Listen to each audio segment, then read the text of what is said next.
이스라엘군이 남부 도시 두 곳에 잇따른 요격 실패에 대해 조사하고 있는 가운데 방공망 자체 문제는 아닌 것으로 보인다는 당국의 발표가 나왔습니다. 네, 네타냐후 총리는 이란이 이제 이스라엘의 핵시설까지 노리고 있다며 전 세계가 함께 나서야 한다고 호소했습니다.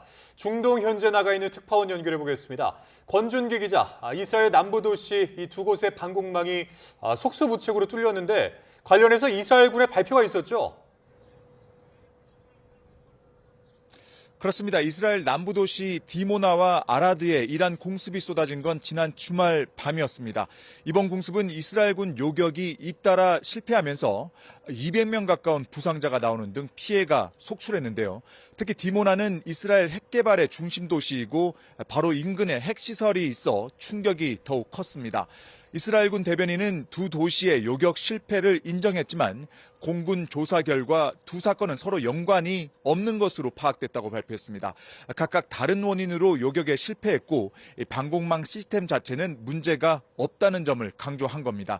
이스라엘군은 미사일 탐지에서 요격까지 전 과정을 점검하고 새로운 점이 발견되면 수정해 대응하고 있다며 이번 전쟁의 요격률은 90% 이상이라고 강조했습니다. 하지만 이스라엘이 미국의 부족한 요격 미사일 지원을 요청했다는 보도가 여러 번 나온 만큼 오랜 전쟁의 재고가 바닥나고 있다는 관측도 끊이지 않고 있습니다. 네, 네타냐후 총리는 이번 전쟁에 미국 외 다른 나라도 동참해야 한다 이렇게 호소를 했다고요? 네, 네타냐후 총리는 주말에 공습 피해를 입은 남부 도시 두 곳을 방문했습니다. 특히 이란이 핵시설이 있는 디모나까지 공습할 정도로 위협이 커지고 있다는 점을 강조했습니다. 그러면서 미국과 이스라엘은 전 세계를 위해 싸우고 있다며 다른 국가 지도자들도 이 전쟁에 동참해야 한다고 호소했습니다. 직접 들어보시죠. President Trump's call to have the international community confront this terrorist fanatic regime of zealots. That is a call not only for the security of America and the security of Israel, it's for the security of the entire world. And it's time for them to act.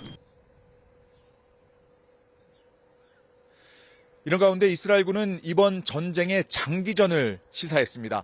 전쟁은 이제 중반일 뿐이라며 앞으로 몇 주는 더 이어질 거라는 겁니다. 특히 레바논으로 이어지는 다리를 폭파한 건 장기전에 대비해 보급로를 차단하려는 의도로 풀이됩니다. 다음 주 4월 1일부터 이어지는 유대교 최대 명절 6월절 기간에도 전투는 계속될 거라며 이란과 레바논을 향한 집중 공세를 예고했습니다. 이란의 이스라엘에 대한 공세도 약해질 기미를 보이지 않고 있죠? 네, 어젯밤 예루살렘과 서한 하늘에서는 또다시 이란의 집속탄 공격이 목격됐습니다. 로이터 통신은 집속탄 미사일이 찍힌 영상을 전하며 미사일이 한 발 이상이었는지는 확인되지 않았다고 보도했습니다.